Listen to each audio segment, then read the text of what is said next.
You're cutting and you don't know how much to adjust your calories by. If you're really wanting to be able to get adequate fat loss at an adequate rate, you generally only need to move that needle about 250 to 500 calories each time you are actually cutting them. If you do it drastically more, what likely happens is you're going to experience some form of burnout and maybe even some issues with your thyroid by cutting your calories too deep too quickly. And that means going into a cut and immediately dropping 1,000 calories off.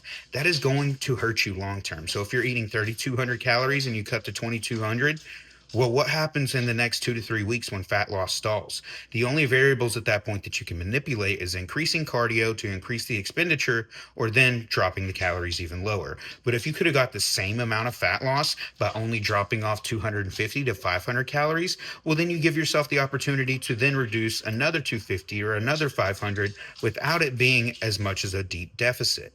The idea behind a cut is to move methodically down the scale at a consistent rate and still giving yourself room to where you're not necessarily having to starve yourself. Granted, that depends on how lean you actually plan to get.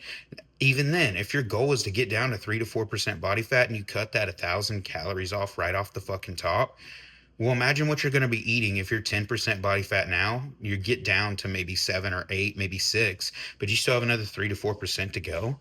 You could be eating 1,400 to 1,200 calories at the end of that cut because you cut calories way too quickly. And I see this happen way too frequently. And ultimately, what happens is training performance drops off, calories are extremely low. And at that point, we start digging into muscle tissue, and you can't even retain it because you don't have the strength to be able to even fuel your sessions.